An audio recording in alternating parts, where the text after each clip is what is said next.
तो जब हम एक्सरसाइज करेंगे ना तो एनसीईआरटी को हम साइड में रख लेंगे, क्योंकि बार बार आप बीच में लाएंगे तो इंटरप्ट हो जाता है।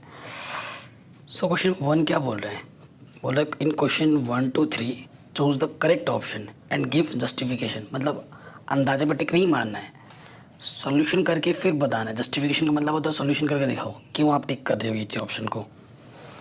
ठीक है, सो क्वेश्चन 1 पढ़ते हैं अच्छे से। क्वेश्चन को देखो एक नहीं 2 बार पढ़ना है और फोकस से पढ़ना होता है। मैं मानता हूँ अगर कोई स्टूडेंट क्वेश्चन को ढंग से पढ़ के समझ लेता है तो उसने आधा क्वेश्चन वहीं पे कर लिया है, मेरा ये मानना है। ठीक, सो क्वेश्चन क्या बोल रहे हैं, from a point Q the length of the tangent to a circle is 24 centimetre and the distance of Q from the centre is 25 centimetre. The radius of the circle is what. 4 option दे रखे हैं जिनमें से कोई एक true है, तो रखते हैं साइड में और बनाते हैं फिगर।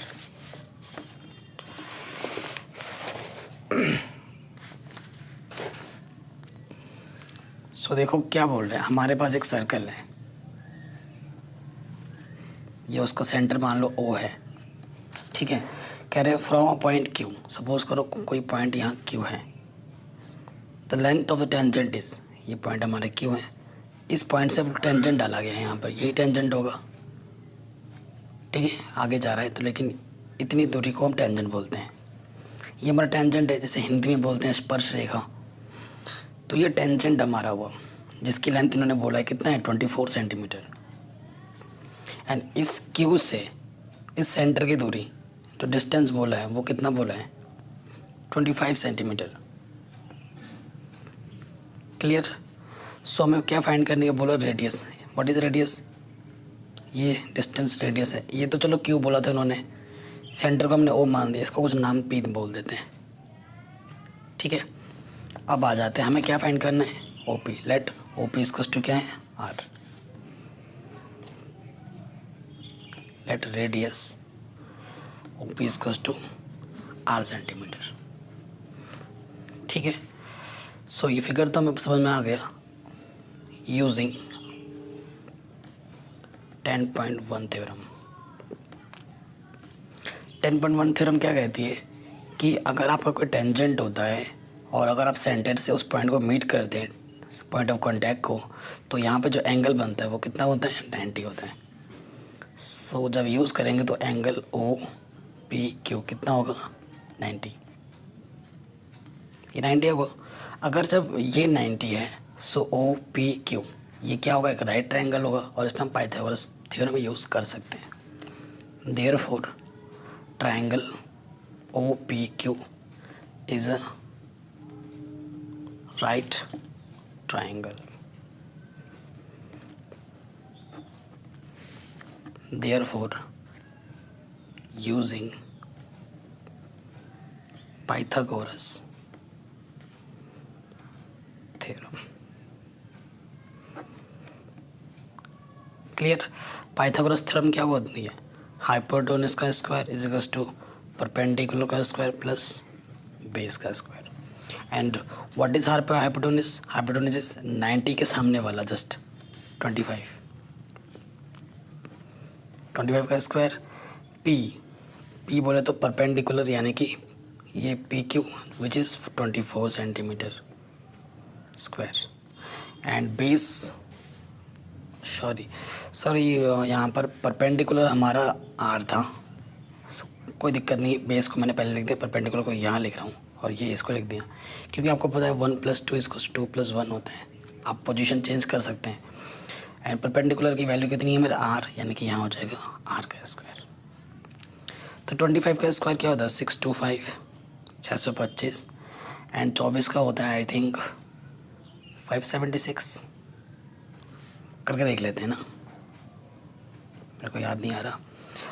4 4 16 1 4 2 8 कट, सॉरी चाचा को 16 का 6 4 दिन 8 रे 9, फिर 8 एंड 2 2 4 6 17 5 6, हाँ वही जो मैंने बोला 576 और यहाँ आर स्क्वायर प्लस का इधर का क्या हो जाएगा माइनस इधर बचा आर स्क्वायर, यहाँ से बचेगा आपका 49 आर स्क्वायर। हमें आर स्क्वायर की नहीं आर की वैल्यू चाहिए, यानी कि निकालना पड़ेगा स्क्वायर रूट, दोनों तरफ कर देंगे। सो 49 का क्या आएगा प्लस माइनस 7 और यहाँ से आर। सो डिस्टेंस कभी नेगेटिव में नहीं होती तो आपको प्लस का ही लेना है। सो आर इज 7 सेंटीमीटर। ठीक, ये आपका जस्टिफिकेशन हो गया। अब ऑप्शंस पे आ जाऊँ। So option number 1 is true, 7 centimetre. So option A is correct. अगर आपको मेरी पढ़ाई हुई चीज़ें अच्छी लगती है तो प्लीज़ वीडियो को लाइक करो, चैनल को सब्सक्राइब करो जो कि बिल्कुल फ्री है। नोटिफिकेशन बेल को प्रेस कर लो, क्योंकि लाइक करना शेयर करना बिल्कुल मत भूलना। मेंबरशिप प्लान ले लो। सो मैं गारंटी देखो से कहूँगा, अगर आप मेरी गाइडेंस से पढ़ोगे ना वहाँ पर, सो आप मोर देन 95 मार्क्स लाओगे मैथ्स में, ये मेरी गारंटी है। और प्रॉपर तरीके से पढ़ोगे तो आई थिंक 100 में से 100 भी आएंगे। ठीक है, क्योंकि मैं ऑफलाइन जब कोचिंग कराता हूँ सो मेरे बच्चों के मार्क्स 95 प्लस ही आते सबके। ठीक हो गया, पहला क्वेश्चन हमने कर लिया। अब आते हैं सेकंड क्वेश्चन में। क्वेश्चन नंबर सेकंड में बोला है इन फिगर 10.11, ये हमारा फिगर दे रखा है, आपकी बात बनाना नहीं है। If T P and T Q are two tangent, T P and T Q are two tangent. Tangent है, देखो एक्सटर्नल पॉइंट हमारा टी है, इससे एक ही पॉइंट से दो टेंजेंट खींचे गए हैं, यानी कि ये लेंथ और ये लेंथ आपस में इक्वल है। हालांकि इसका कोई रोल नहीं है, फिर भी मैं बता रहा हूँ। फिर बोला so that P O Q हमें दे रखा है 110 होगा ये। ठीक है, then find P T Q, P T Q यानी कि ये वाला एंगल हमें फाइंड करना है। क्लियर? ठीक है, कॉन्सेप्ट पे आ जाना है हमें, क्योंकि कॉन्सेप्ट यहाँ फिर से लगेगा। थ्योरम याद होनी चाहिए आपको। ठीक है, पहले मैं एक बार फिगर फिर से बना लेता हूँ ताकि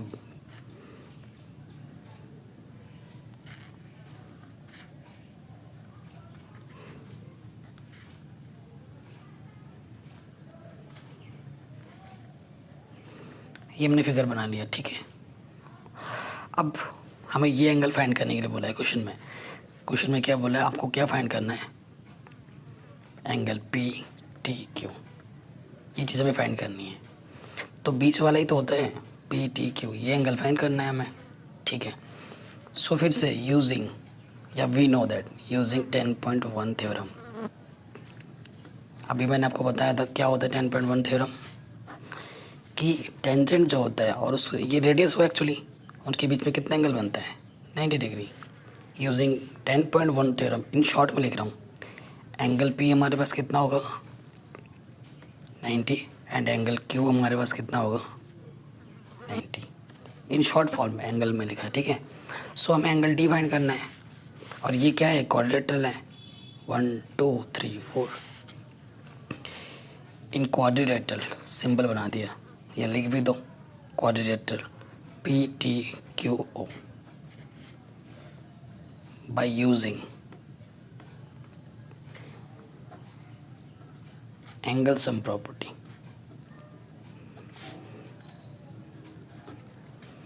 एंगल सम प्रॉपर्टी हम यूज़ कर सकते हैं। What is angle sum property, कि चारों एंगल का सम कितना होगा 360। So angle P plus angle T plus angle Q plus angle O is 360, ये होना चाहिए। Angle P is what 90, angle T हमें फाइंड करना है, angle Q is also 90 and angle was given 110। So 90 90 180 180 and 110 290 है ना, 180 एंड 210 290। ये वो 290 उधर जाके माइनस हो जाएगा। सो 360 minus 290 is what, angle T is 70 degree. Answer.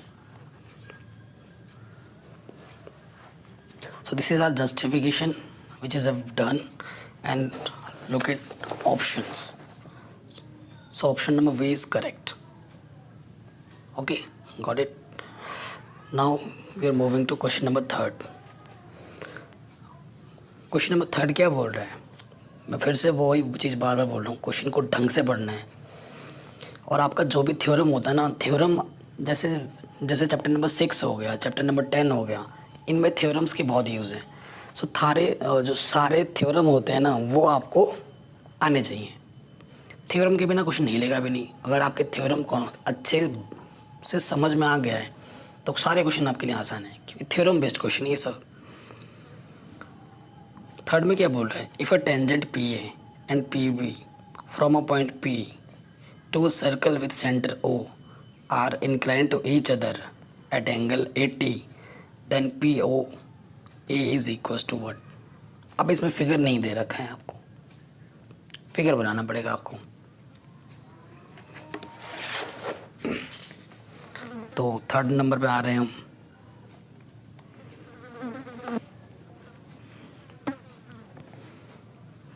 पहले तो एक सर्कल बनाओ, फिर बोला है if tangent P A and P B from P, मतलब पी से खींचा गया टेंजेंट, फ्रॉम पी मतलब पी से खींचा गया।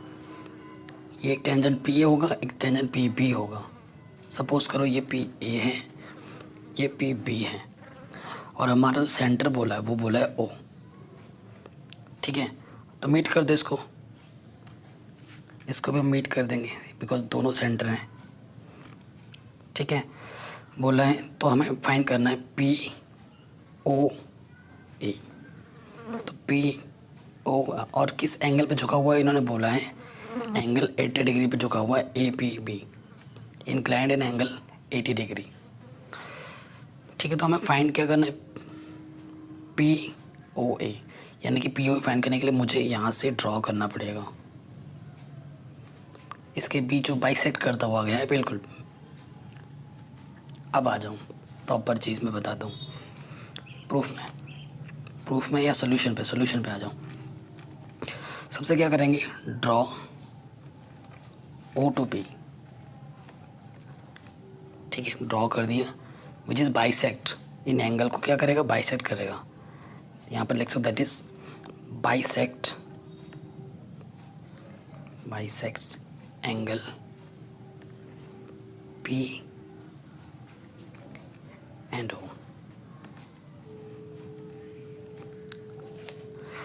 आई बात समझ में, ये चीज़ हमने लिख दी। अब देखो बाई 10.1 थ्योरम, ये दो ही थ्योरम है जिनका बार बार हमें यूज़ करना है, 10.1 एंड 10.2।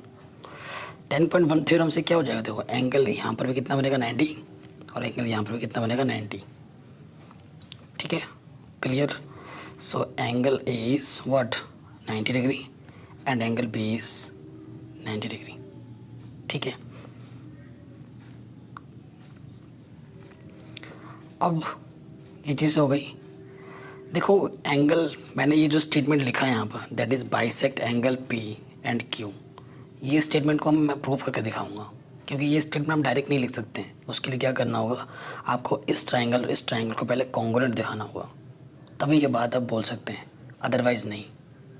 कॉन्ग्रुएंट दिखाओगे, सिंप्लिसिटी लगाओगे, तभी ये एंगल इसके इक्वल हो जाएगा, तभी ये 40 होगा, ये 40 होगा। अब मैं वो चीज़ भी मैं यहाँ कर सकता हूँ, ये पार्ट यहाँ लिख के सेकेंड पार्ट यहाँ से लिख देना, in triangle O A P and triangle O P B. So clearly R H S लग जाएगा, बिकॉज 10.2 थ्योरम्स हैं। देखो ये वाला और ये वाला लेंथ इक्वल होगा,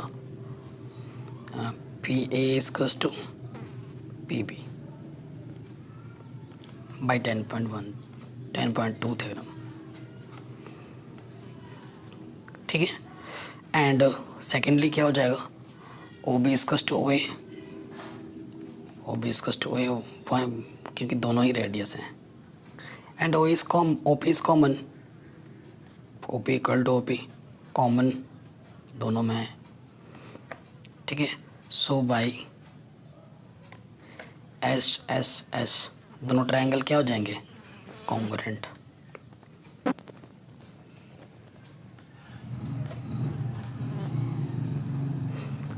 इसके आगे लिख दोगे by C P C T, CBCT से एंगल APO किसके हो जाएगा, OPB।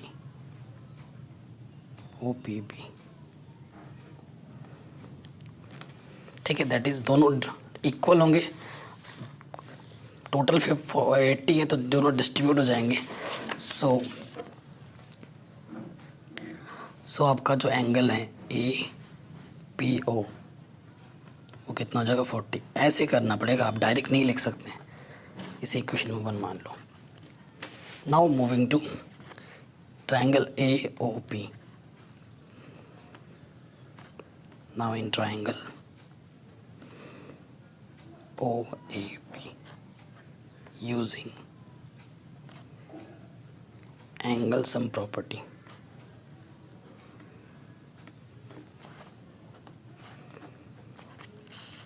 एंगल सम प्रॉपर्टी लगाएंगे। सो एंगल, देखो प्रॉपर में अगर हम लिखूँ तो प्रॉपर वे में लिखना सिखा दे रहा हूँ आपको। जो भी एंगल होता है ना उसको बीच में रखना होता है, जैसे POA, O को लिखने का तरीका, और A को लिखना है तो OAP, और P को लिखना है तो APO, इक्वल टू क्या होगा, 180। सो यहाँ देखो ये वाला एंगल हमें फाइंड करना है, एंगल POA, फिर एंगल OAP ये कितना 90 है, एंड ये वाला कितना 40 है, हमने निकाला। सो एंगल POA क्या हो जाएगा, 90 प्लस 40 130, ये 130 प्लस का इधर आके क्या हो जाएगा, माइनस का। सो एंगल POA कितना हो जाएगा, 50। So your answer is 50 degree. अब ढूंढो 50 डिग्री कहाँ पर है। Option number A is correct. Clear, आया तीनों समझ में? वेरी इंपॉर्टेंट क्वेश्चंस थे।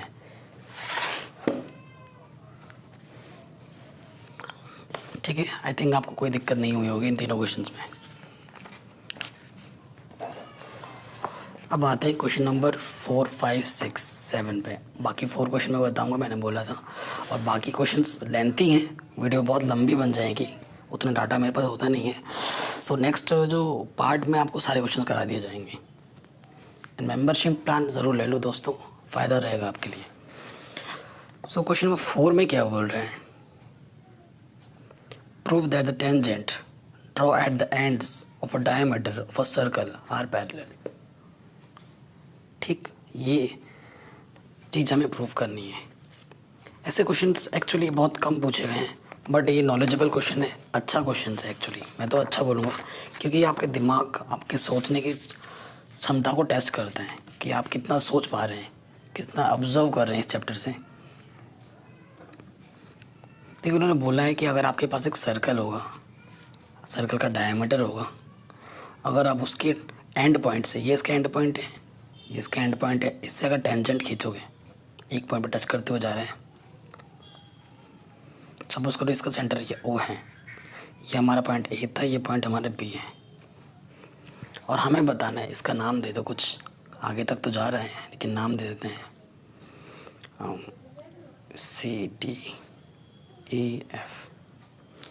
सो हमें बताना है कि ये जो FE है और ये जो DC है वो आपस में पैरेलल हैं।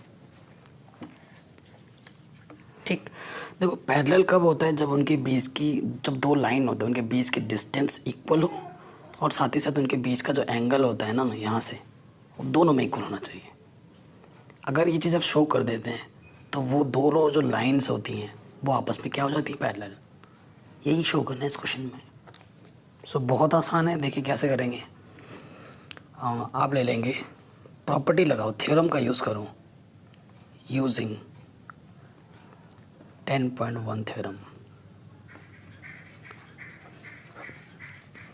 यहाँ पे कितना होगा, 90, बिकॉज ये टेंजेंट है, ये टेंजेंट है, ये रेडियस है, 90 यहाँ पर भी होगा।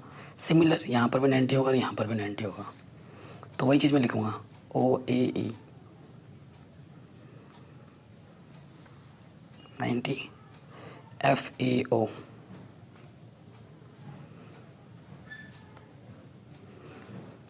ठीक है। उसके बाद CBO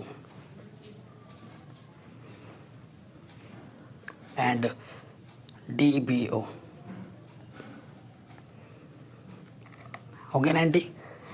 अब देखो 90 तो हमने दिखा दिया। अब इनके बीच का जो डिस्टेंस है वो कांस्टेंट है। कांस्टेंट क्यों नहीं, क्योंकि ये भी आ रहा है और ये भी आ रहा है, सेम डिस्टेंस से जुड़े हुए हैं ये। हेंस ये जो दो लाइन होगी वो आपस में क्या होगी, पैरेलल होगी। ये चीज़ आप लिख देंगे। ठीक है, ये भी हो गया आराम से। नॉलेजेबल क्वेश्चन था। अब क्वेश्चन नंबर 5 पे आ जाओ, लिख देना जो मैंने बोला।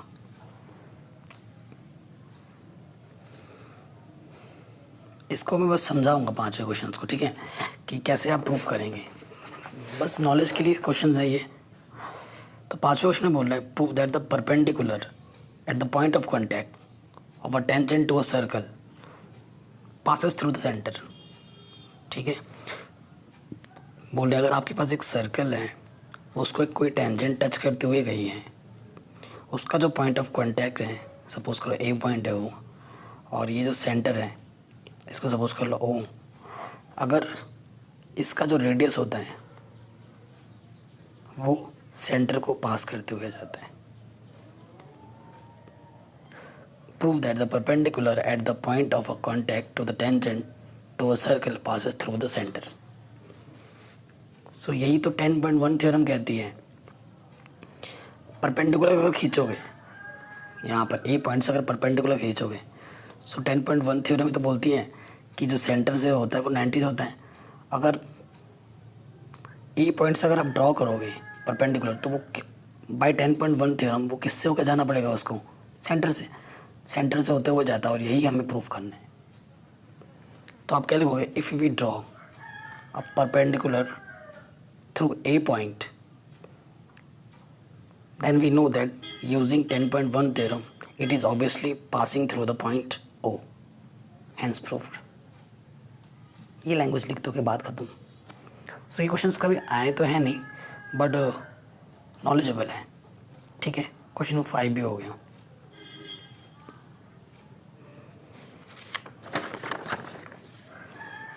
अब आते हैं 6 में।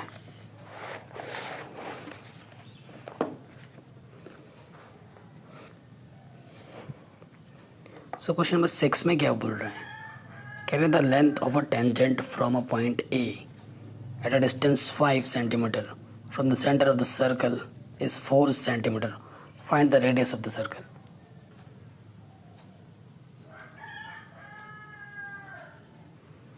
सो ये क्वेश्चन नंबर अभी जो हमने किया था 1, उससे मिलता जुलता क्वेश्चन है। ठीक है, सो आपने पढ़ लिया होगा क्वेश्चंस, उससे मिलता जुलता क्वेश्चन है। कैसे, देखो ये क्या बोल रहा है कि आपके पास एक सर्कल है। ठीक है, कह रहे हैं the length of a tangent point A, आपके पास ए है कोई पॉइंट, उससे टेंजेंट खींचा गया है, जिसकी जो डिस्टेंस है वो कितनी है, the length of a tangent from of a point A distance 5 centimetre from the centre और सर्कल इज,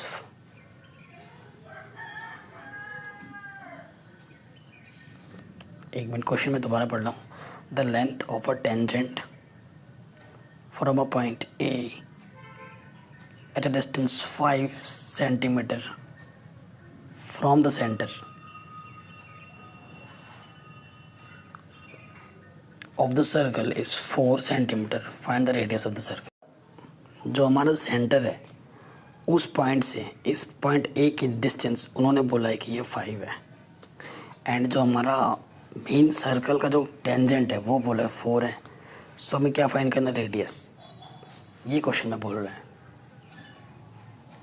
ठीक, सो अभी कोई ऐसा ही सेम क्वेश्चन क्वेश्चन 1 हमने किया था, सेम टू सेम। तो देखो यहाँ पर आपको बताइए, मैं फिर से लैंग्वेज नहीं लिख रहा हूँ, आप जानते हैं यहाँ पर कौन सा एंगल बनेगा, 10.1 एंगल बनेगा, और 10.1 थ्योरम से यहाँ 90 डिग्री एंगल बनेगा, और 90 डिग्री है, इसे आप पॉइंट बी मान लो। अगर ये 90 डिग्री है तो इसमें हम ये ट्रायंगल क्या क्या हो जाएगा, राइट एंगल ट्रायंगल। और इस पर हम कौन सा प्रॉपर्टी लगा सकते हैं, ये पाइथागोरस थ्योरम। सो बाकी लैंग्वेज पूरी पता है आपको, वो आप लिख लोगे जैसे 10.1 क्वेश्चन 1 में किया था। चलो मैं करा ही देता हूँ।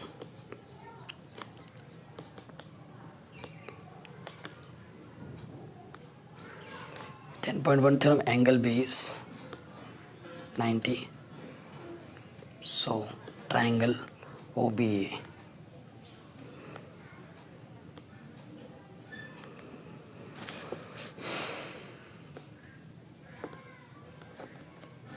ठीक है, राइट ट्राइंगल हो जाएगा।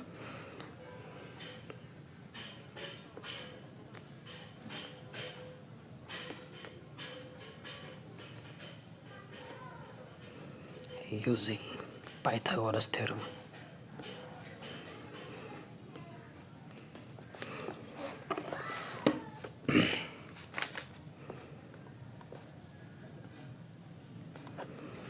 हाइपोटेनस का स्क्वायर इक्वल्स टू परपेंडिकुलर का स्क्वायर प्लस बेस का स्क्वायर।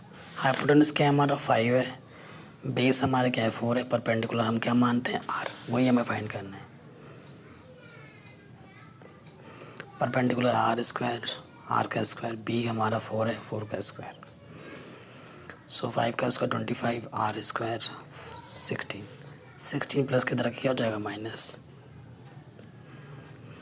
सो यहाँ आ जाएगा 9 r स्क्वायर, तो मतलब स्क्वायर रूट ले लो, सो r स्क्वायर का तो r हो जाएगा और इसका हो जाएगा प्लस माइनस 3। डिस्टेंस कभी माइनस में नहीं होती तो हमें लिखना होगा प्लस का 3, ये आपका आंसर आ जाएगा। तो जो डिस्टेंस होगी वो कितनी होगी 3 होगी।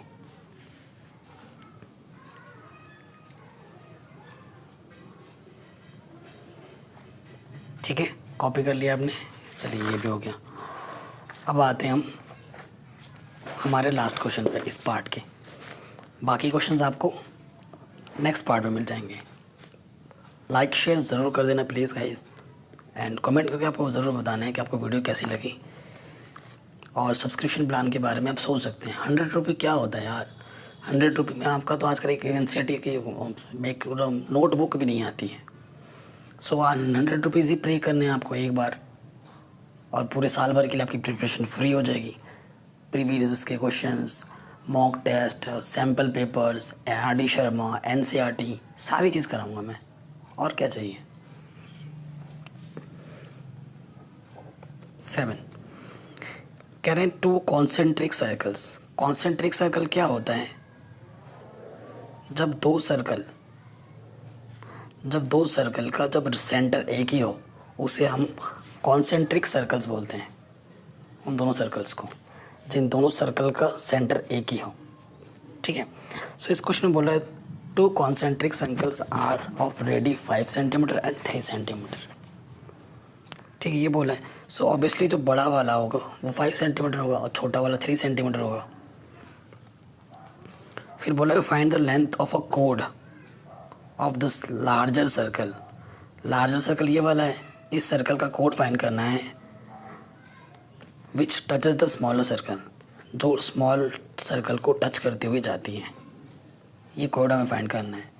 सो देखो ये छोटे वाले सर्कल का रेडियस हुआ कि नहीं, और यूजिंग 10.1 थ्योरम यहाँ पर कौन सा एंगल बनेगा 90, और ये बड़े वाले सर्कल का रेडियस हुआ, छोटे वाले का रेडियस कितना बोला है 3, और बड़े वाले का कितना बोला है 5। सेम चीज़ यहाँ पर भी आप बना सकते हो, इधर भी तो वही चीज़ होगा, ये भी तो 5 है। सो क्लियरली आपको फिगर से पता चल रहा है कि जो डिस्टेंस इधर होगी वही डिस्टेंस इधर भी होगी, और आपको ये कोड ही तो फाइंड करना है। ये नाम देते हैं इसको OABC। हमें क्या फाइंड करना है BC, जो कि होगा AB plus AC। Since AB equal to क्या है AC है, सो यहाँ से AB AC की जगह पे रख दो AB 2AB, यानी BC किसके इक्वल है 2AB के। ये हमें फाइंड करना है। सो यूजिंग आप क्या लिखोगे, using 10.1 theorem we know that angle OAB is 90 and angle OAC is equals to 90. तो लिख देंगे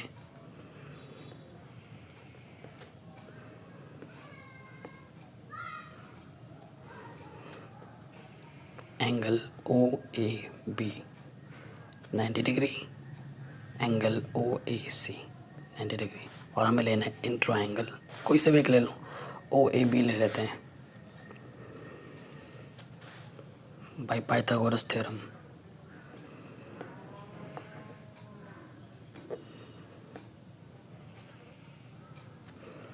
पाइथागोरस थ्योरम क्या होगा?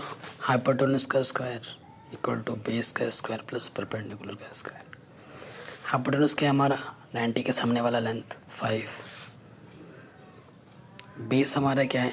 फाइंड करना है AB, ये तो AB है तो AB का स्क्वायर, और परपेंडिकुलर हमारा क्या है? 3। सो 5 का स्क्वायर 25, AB स्क्वायर हमें फाइंड करना है, एंड 3 का स्क्वायर 9, माइनस का 9 हो जाएगा इधर आकर, यहाँ बचा AB स्क्वायर। 25 में से 9 गया 16, इधर बचा AB स्क्वायर। सो 16 का रूट क्या होता है?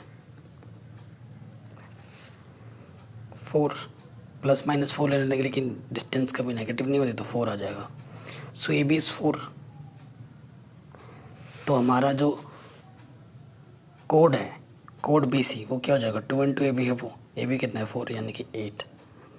So answer is 8 centimetre. So part 1 is done. Part